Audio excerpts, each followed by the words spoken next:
y lo vamos a hacer desde el texto que está en el profeta Ezequiel. Así que si tienen sus Biblias, ábranlas, hermanos, en el libro del profeta Ezequiel, y vamos a leer el capítulo 4 en un mensaje titulado La raíz de la calamidad. Así se llama el sermón, la raíz de la calamidad. Y vamos a ver, hermanos, el capítulo 4, dice la palabra de Dios en el profeta Ezequiel. Y tú, hijo del hombre, tómate un adobe y ponlo delante de ti y diseña sobre él la ciudad de Jerusalén para la gloria del Señor. Pueden sentarse, hermanos. Esta es la palabra de Dios y el mensaje, hermanos, la raíz de la calamidad. Notemos que Israel se había rebelado. Los primeros capítulos lo caracterizan como un pueblo rebelde. Sí, ya lo notamos. Y enseguida pues nos incomodamos, ¿verdad? Nos sentimos así, ya me está pegando fuerte aquí el asunto. Y está bien. La rebeldía, hermanos, vamos a hablar un poco de la rebeldía de Israel. ¿Qué es en sí, hermanos, esa rebeldía? Es, en un término sencillo, no querer doblegarse a la voluntad de Dios, a su mandato, a que Dios dice y nosotros no hacemos. Eso es ser rebelde, ¿sí? Israel, en su historia, muy hermosa, hermanos, muy hermosa historia, porque nos cuenta los reyes, desde el rey David, desde Saúl, luego David, luego Salomón, que cada uno reinó 40 años sobre todo las 12 tribus de Israel.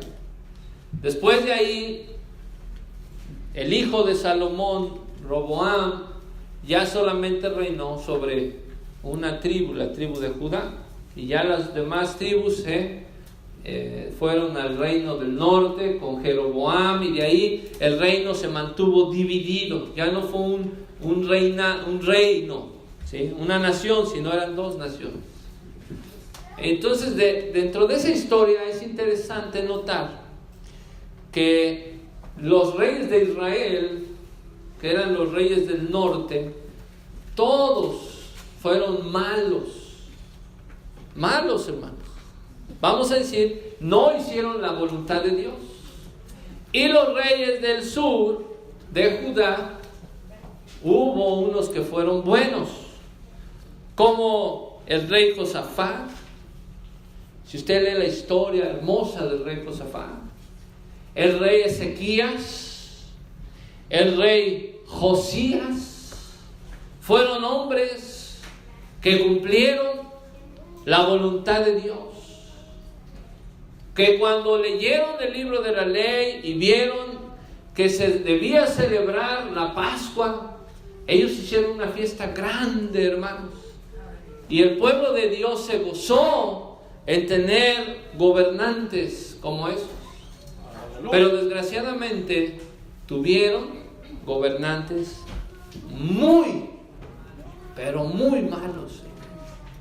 Uno de ellos, llamado el rey Joram, dice que incitó al pueblo a la idolatría y Dios le mandó una enfermedad incurable. O como el rey Acaz, el famoso rey Acaz, que fue malo también, llevando al pueblo a la idolatría, no le importó, hizo imágenes de fundición a los Baales. Él inició o participó en la quema de sus hijos, sus propios hijos, a los dioses paganos. Manasés fue uno de los reyes más malos que haya existido. También siguió los pasos de los reyes de Israel y lo llevó a la idolatría y pasó a sus hijos por fuego. Hermanos, viendo esta rebeldía, vamos a analizar hoy 4 consecuencias que causa la rebeldía y que encontramos aquí en el capítulo 4 de Ezequiel, para que nosotros vivamos conforme a la piedad como pueblo de Dios, que no seamos rebeldes individualmente. Hay veces que hay mucha rebeldía en nosotros individualmente y luego la propagamos a nuestra familia, a nuestros hijos, y luego como iglesia que no seamos considerados iglesia rebelde ni cristianos rebeldes, sino piadosos, hermanos. Piadosos. Entonces, la primera consecuencia que se sufre en cuanto a la rebeldía es que Dios manda enemigos. Los enemigos van a estar presentes. A veces que vamos a sentir que nuestros enemigos empiezan a subir sobre nosotros. Y es lo que le dijo el profeta Ezequiel Dios al profeta Ezequiel. Lo puso a hacer una maqueta, como si fuera un niño. Dice: mira, es una maqueta, tómate un poco de adobe, ponlo delante de ti y diseña con ese adobe la ciudad de Jerusalén. Entonces lo que hizo Ezequiel fue una ciudad de Jerusalén, así en pequeñito. Y eso es característico, hermanos, en los profetas. Ellos hablaban por símbolos para identificar a lo que estaba aconteciendo realmente en el pueblo. Así que Ezequiel hizo una maqueta. Y luego le dice Dios: ahora pon contra ella, y noten las palabras, contra ella, contra esa maqueta, contra la ciudad, esa maqueta que estás haciendo, pon contra ella cerco. Quiere decir aflicción, asedio, sitio, cércala, como si los enemigos vienen y la rodean. Pero noten, hermanos, el versículo 2 me llamó mucho la atención por la repetición de la palabra contra ella. La primera consecuencia de la rebeldía, hermanos, es los enemigos. Dice: pon contra ella cerco, edificarás contra ella fortaleza. Quiere decir una torre de asedio, una torre de fortaleza. Y luego vean: y asentarás y sacarás contra ella baluarte. Ven, siempre es contra ella, baluarte. Esto, baluarte, es un arma de asedio, es una arma, hermanos, armas en contra de la ciudad. Y ahí mismo en el versículo 2, y asentarás delante de ella campo. Quiere decir un ejército acampando alrededor de la ciudad de Jerusalén. Y pondrás contra ella arietes alrededor. ¿Qué son estos arietes? ¿Qué significa? Ustedes han visto en las películas o en los libros, en las dibujos, cuando en la antigüedad venían y peleaban contra una ciudad que tenía murallas y la puerta de la ciudad parece una puerta indestructible grande de madera, pero llegaba un armamento, un ariete, que ese se usaba para darle a la puerta con todo su poder. Esa arma que le pega a la puerta, que la llevan con llantas, ahí con unas ruedas la llevaban y le golpeaba a la puerta. Esos eran los arietes, hermanos, que eran una maquinaria militar para romper las puertas fortificadas.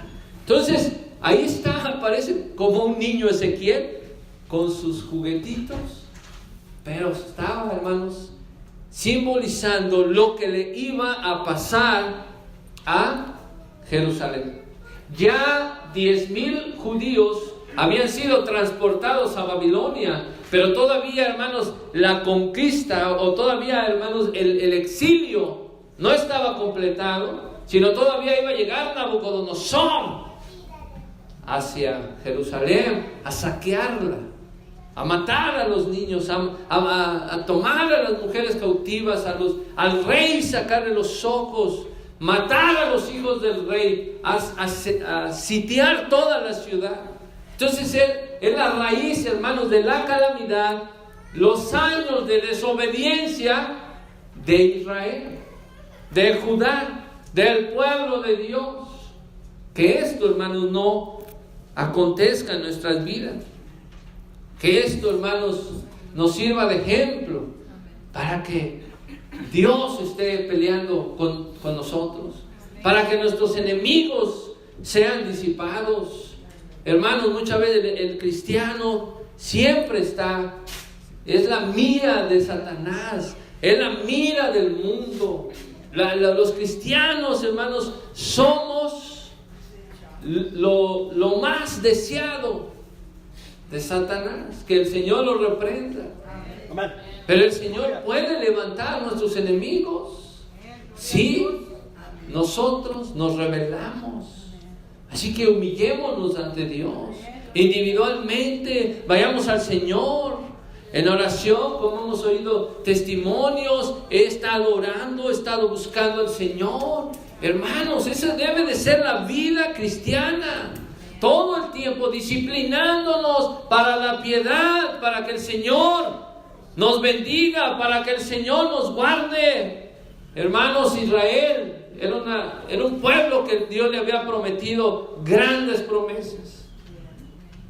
El número 2, hermanos, vamos a ver 4 causas de la rebeldía. Es la Dios ausente. ¿Usted se ha imaginado que Dios esté ausente de su vida? ¿Cómo nos sentiríamos si Dios está ausente de nuestras vidas? Que Dios no nos esté bendiciendo, que Dios no nos esté ayudando, que Dios no nos esté apoyando, que Dios no esté ahí a nuestro lado. Él ha dicho: yo estoy con vosotros todos los días, hasta el fin. Pero también dijo: si tú me dejares, yo también te voy a dejar. Oh, si tú te alejas de mí, oh hermano, es que ya siento que Dios se alejó de mí. No, Dios no se alejó de ti, tú te alejaste de Dios. Entonces, Dios ausente. Vean el versículo 3. Entre esa maqueta que hizo Ezequiel, dice: tómate también una plancha de hierro y ponla en lugar de muro de hierro entre ti, refiriéndose al profeta Ezequiel, y la ciudad. Entonces ahora lo que Ezequiel hizo, una plancha de hierro en su maqueta, y la puso entre la ciudad y el profeta Ezequiel. Y afirmarás tu rostro contra ella, y será en lugar de cerco, y la sitiarás. Es señal a la casa de Israel. ¿Qué es lo que era el profeta Ezequiel? ¿Recuerdan? Era, hermanos, la voz de Dios. Después de que no pudo ser sacerdote o fungiendo como sacerdote en Babilonia, ahora le dijo: tú vas a ser el profeta, vas a hablar mis palabras. Y ese muro de hierro, lo único que significaba era la ausencia de Dios en su pueblo, la separación. Dios no está en Israel más. Así como Dios estuvo en grandes batallas con David, con el que le dio sabiduría a Salomón, y grandes reyes, hermanos, que libraron grandes batallas, como el rey Josafat, que oró a Dios y los pueblos vinieron y se mataron unos a otros, mientras el pueblo solamente cantaba porque Dios estaba con ellos. Ellos cantaron y alabaron a Dios por las victorias que Dios les dio a Israel. Pero ahora le dice al profeta Ezequiel: pon un muro de hierro entre ti y el pueblo. Van a estar solos, me han dejado, han sido rebeldes, pues ahora se quedan solos. ¿Cómo sentirías tu vida sin Dios, hermano? Oh, muchos han prosperado. Muchos dicen, no necesito a Dios. ¿Para qué quiero a Dios? Si todo me va bien. Hasta el día, hermanos, en que viene la calamidad. Entonces que el Señor nos ayude, hermanos, a no alejarnos de Dios. A seguir en oración, a seguir asistiendo, a seguir reuniéndonos, a seguir alabando el nombre del Señor. Escuchamos 50 años. ¿Usted cree que esos 50 años de esta iglesia han sido por la sabiduría humana? ¿Por qué han sido, hermanos?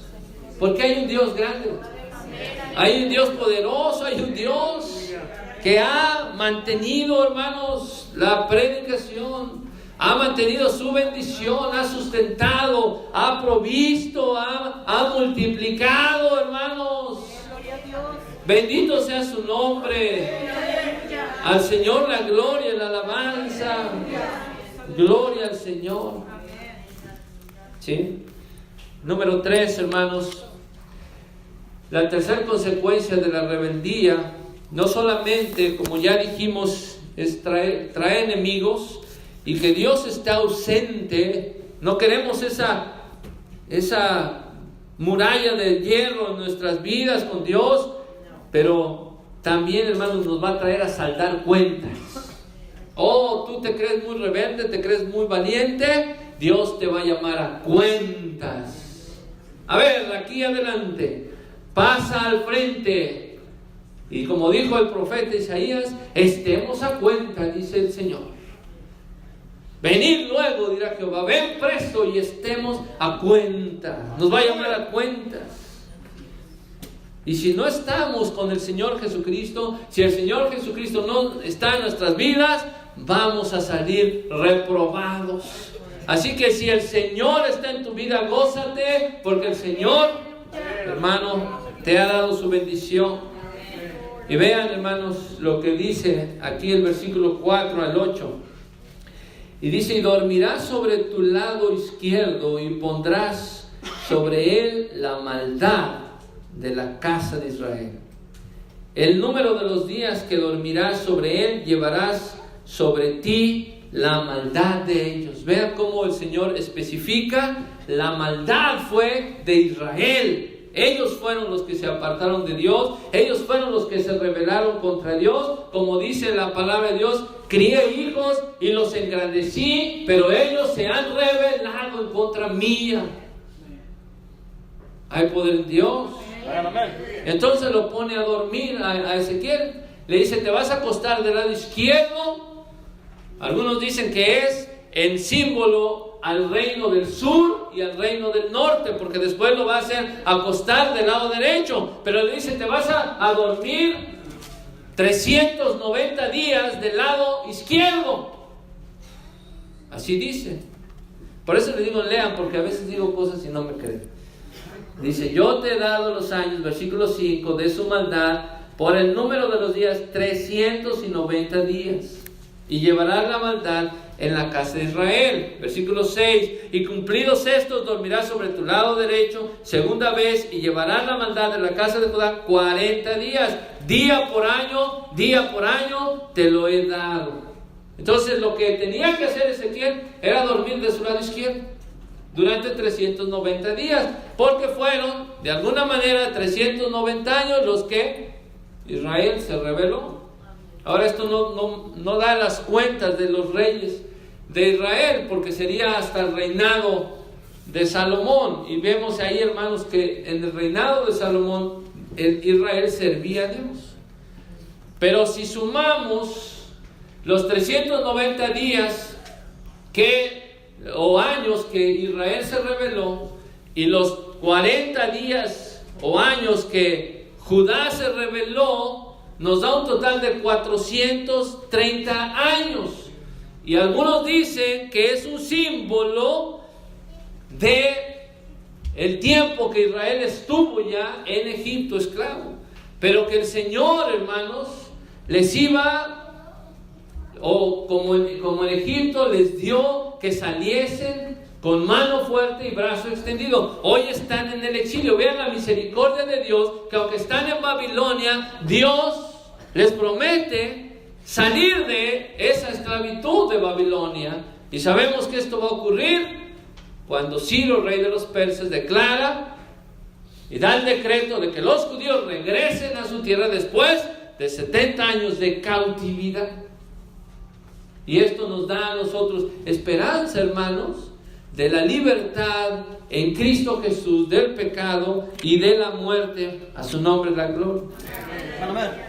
Entonces son símbolos, hermanos, lo que Ezequiel está hablando. Dice que cercó de Jerusalén, afirmarás tu rostro y descubierto tu brazo profetizarás contra ella. Esto es, hermanos, Ezequiel, vean, Ezequiel está en lugar de Dios. Lo que dice Ezequiel es como si Dios lo estuviera diciendo, porque lo envió Dios. Le dijo: a ti te he puesto por profeta, tú vas a hablar, así ha dicho Jehová. Y el apóstol Pablo, hermano, le encomendó a Timoteo, le dijo: cuando tú hables, nadie te menosprecie, nadie te tenga en poco, no les temas, le dijo Ezequiel. Tú háblales, tú habla con toda autoridad. Hermanos, cuando el Señor envía a sus hombres, es palabra de Dios. Así ha dicho el Señor. Y nosotros lo único que debemos de hacer es responder favorablemente al mensaje de Dios y decir: sí, amén, Señor. Entonces, por eso Ezequiel se le dice: tú afirma tu rostro y tu brazo como el brazo del Señor. Y aquí yo te he puesto, vean el versículo 8, he puesto sobre ti cuerdas y no te tornarás de él del un lado al otro lado hasta que hayas cumplido los días de tu cerco. Quiere decir, no hay manera, está atado, hermanos, ese mensaje se va a cumplir. Esas cuentas se deben de cumplir. El pecador, amados hermanos, va a rendirle cuentas a Dios. Nosotros, ¿cuántos de nosotros hemos aceptado al Señor Jesucristo? ¿Cuántos de nosotros hemos puesto nuestra fe y confianza en el Señor, diciéndole: Señor, si tú no me ayudas, si tú no me perdonas, si tú no me rescatas, yo estoy muerto, Señor, pero rescátame. Así como dice tu palabra: rescata del hoyo mi vida y coróname de favores y de misericordia, Señor. Sé propicio a mí, pecador, porque yo no quiero rendir cuentas delante de ti. Yo quiero que cuando esté delante de ti, Señor, solo me veas con ojos de misericordia y de gracia, y veas mi fe que puse en tu Hijo Jesucristo. Gracias por Él. Gracias, Jesucristo, por tu vida perfecta que derramaste tu vida en la cruz. Gracias que pagaste todos mis pecados. No tengo ningún pecado que pagar porque Jesucristo los ha pagado todos. En la cruz del Calvario bebiste toda la ira de Dios. Ahora no hay más ira para mí, sino misericordia. Hermanos, esto de saldar cuentas no es gracia. El pecador, hermanos, va a temblar. El valiente va a llorar. Van a llorar porque ante la presencia de Dios aún los montes se estremecen, aún el mar se echa para atrás, porque a la presencia de Dios tiembla la tierra. Bendito sea el Señor. Entonces, hermanos, estos símbolos de Ezequiel, de estar acostado a su izquierda y a su derecha, también habla de la precisión. 390 días el Señor tiene, hermanos, los minutos, cada palabra que ha salido de nuestra boca Hermano, esto vamos a dar cuenta. Solo tome eso. Anote eso en su lista. Cada palabra no será borrada.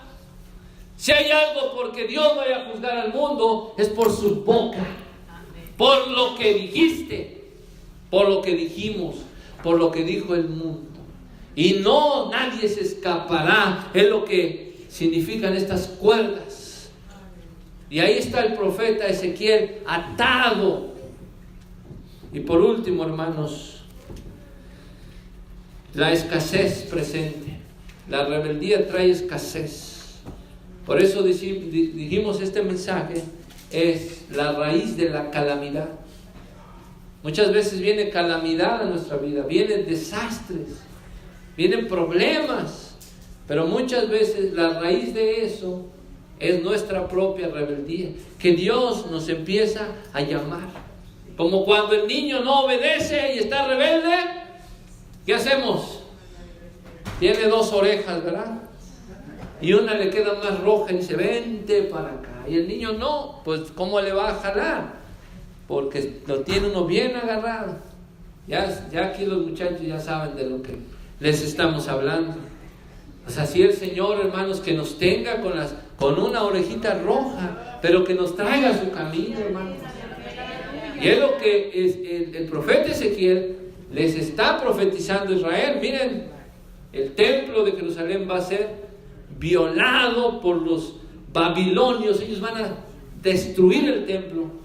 Y así lo narra la palabra de Dios. Entró Nabucodonosor a ese templo tan hermoso que hizo Salomón, donde se ofrecían los sacrificios, donde el pueblo se gozaba, hermanos, donde oraban de día y de noche, y el Señor le respondía, y el pueblo estaba contento. Pero llegaron reyes malos, llegó la rebeldía, llegó, hermanos, el liberalismo. Dijeron, vámonos a divertirnos. Ya ni conocían a Dios. Llegó la rebeldía y llegó la retribución.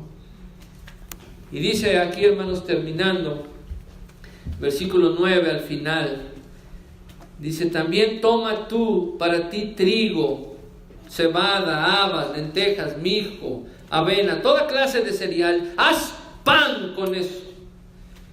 Y vas a comer pan el número de los días que durmieres sobre tu lado izquierdo, 390 días. Para representar día por año. 390 días, Ezequiel, vas a comer este pan. La comida que has de comer, vean, será de 20 ciclos al día. Esos son 8 onzas nada más. Entonces lo que el Señor hizo, le redujo la porción. Los puso a dieta. No tenían pan en abundancia. Esto es importante, hermanos. Y luego beberás del agua por medida, la 6ª parte de un hin. Eso, un hin, es como si fueran 6 o 7 litros. Un poquito más de un galón. Pero van a tomar nomás la 6ª parte. 1 litro al día. Es todo. No más. Les tenía, hermanos, restringida la bendición.